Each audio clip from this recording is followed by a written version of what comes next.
नमस्कार साथियों, बहुत बहुत स्वागत है आपका एम्प्लॉयमेंट्स पॉइंट में। इंडियन नेवी ने शॉर्ट सर्विस कमीशन एंट्री के लिए भर्ती निकाल दी है। ये भर्ती हो रही है ऑफिसर्स की। जनवरी 2023 का ये कोर्स है और ये कोर्स आपका जनवरी 2023 में शुरू हो जाएगा शॉर्ट सर्विस कमीशन के लिए। हालांकि इनको बाद में परमानेंट कमीशन भी दिया जा सकता है। तो जनवरी 2023 से आपका कोर्स शुरू हो जाएगा और इसमें जो वैकेंसी आई हैं वो दो टाइप की आई हैं। पहली वैकेंसी आई है जनरल सर्विस एग्जीक्यूटिव की, हाइड्रोलॉजी की, नेवल ओरिएंटेशन कोर्स, जो कि नेवल आर्मामेंट इंस्पेक्टेड कैडर में होता है, एयर ट्रैफिक कंट्रोलर में होता है, observer, pilot, logistics, education, technical engineering, electrical branch जो है उसके लिए भी वैकेंसी आपकी आ चुकी हैं। सबसे पहले हम बात कर लेते हैं एजुकेशन क्वालिफिकेशन की। तो जनरल सर्विस हाइड्रोलॉजी कैडर के लिए आपने BTech कर रखा हो किसी भी डिसिप्लिन में 60% मार्क्स आपके होने चाहिए। आपने BTech किसी भी डिसिप्लिन में कर रखा है, 60% मार्क्स आपके हैं, आप एलिजिबल माने जाएंगे। 40 वैकेंसी है जनरल कैडर की। इसमें 2 वैकेंसी हाइड्रो कैडर की भी शामिल है। इसमें सिर्फ मेल कैंडिडेट अप्लाई कर सकते हैं और आपकी एज 2 जनवरी 1998 से लेके 1 जुलाई 2003 के बीच की होनी चाहिए। अगर हम बात करें NAIC कैडर की, यानी नेवल आर्मामेंट इंस्पेक्टरेट कैडर की, इसके लिए आपने BTech कर रखा हो 60% मार्क के साथ। कौन कौन सी ट्रेड अलाउ की गई है? Mechanical with automation, electrical and electronics, micro electronics, instrumentation, electronics and communication, इसके अलावा इलेक्ट्रॉनिक्स एंड टेलीकॉम, साथ ही instrumentation and control engineering, industrial engineering, applied electronics and instrumentation, information technology यानी IT, computer science, computer engineering, computer application, metallurgical, chemical, material store, aerospace, aeronautical, इन subject में आपके पास BTech की degree होनी चाहिए। या फिर आपने MSc कर रखी है इलेक्ट्रॉनिक्स में या फिर फिजिक्स में, तब भी आप एलिजिबल माने जाएंगे। इसके अलावा आपके 10th और 12th में 60% मार्क्स होना अनिवार्य है। यानी आपके 10th में 12th में BTech में 60% होनी चाहिए। वैकेंसी की अगर हम बात करें तो इसमें सिर्फ 6 वैकेंसी आई है। मैन और वुमेन दोनों कैंडिडेट अप्लाई करेंगे और एज लिमिट सेम रखी गई है, 2 जनवरी 1998 से लेकर 1 जुलाई 2003। अब बात कर लेते हैं ATC यानी एयर ट्रैफिक कंट्रोल की। तो इसके लिए आपने BTech कर रखा हो किसी भी डिसिप्लिन में 60% मार्क्स आपके होने चाहिए और आपके 10th 12th में भी 60% मार्क्स होने चाहिए। इसके अलावा आपके 10th में या फिर 12th में इंग्लिश में भी 60% मार्क्स होना अनिवार्य है।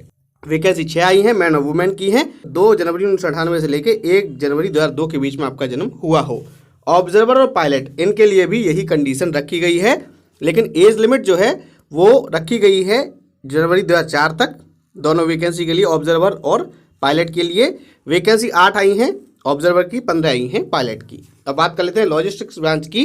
तो इसके लिए आपने BTech कर रखा हो किसी भी डिसिप्लिन में फर्स्ट क्लास, या फिर MBA आपने कर रखा हो फर्स्ट क्लास, या फिर आपने BSc BCom BSc IT कर रखी हो फर्स्ट क्लास, साथ ही PG डिप्लोमा आपके पास हो फाइनेंस में, लॉजिस्टिक्स में, सप्लाई चेन मैनेजमेंट में या फिर मटेरियल मैनेजमेंट में। अगर आपने ये नहीं कर रखा है और आपने MCA या फिर MSc IT कर रखा है फर्स्ट क्लास, तब भी आप एलिजिबल हैं। 18 वैकेंसी हैं और इसमें मेन कैंडिडेट ही अप्लाई कर सकते हैं। 2 जनवरी 1998 से लेकर 1 जुलाई 2003 के बीच में आपकी जन्म तिथि होनी चाहिए। बात हो गई एग्जीक्यूटिव ब्रांच की, और इसमें वुमेन और मैन सिर्फ NAIC और ATC के लिए एलिजिबल रखे गए हैं।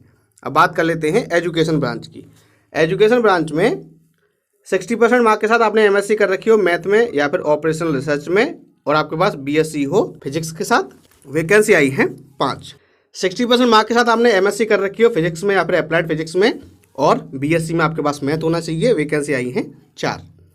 60% मार्क के साथ आपने MTech कर रखा हो कम्युनिकेशन सिस्टम इंजीनियरिंग में या फिर कंट्रोल एंड इंस्ट्रूमेंटेशन इंजीनियरिंग में, या फिर मैन्युफैक्चरिंग प्रोडक्शन इंजीनियरिंग में, या फिर मेटलर्जिकल में, या फिर मटेरियल साइंस में, या फिर मैकेनिकल सिस्टम इंजीनियरिंग में, या फिर मैकेनिकल सिस्टम डिजाइन में, या फिर मैकेनिकल डिजाइन में।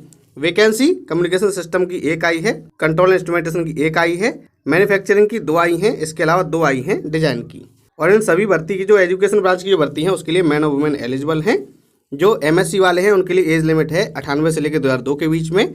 वहीं BTech वालों के लिए है जनवरी 96 से लेके 1 जनवरी 2002 के बीच में। बात कर लेते हैं चौथे नंबर की वैकेंसी एजुकेशन ब्रांच में जो आई है। तो आपने BTech कर रखा हो 60% मार्क के साथ इलेक्ट्रॉनिक्स एंड कम्युनिकेशन में, या फिर इलेक्ट्रिकल एंड इलेक्ट्रॉनिक्स में, या फिर इलेक्ट्रॉनिक्स एंड इंस्ट्रूमेंटेशन में, या फिर इलेक्ट्रॉनिक्स एंड टेलीकॉम में, या फिर इलेक्ट्रिकल में।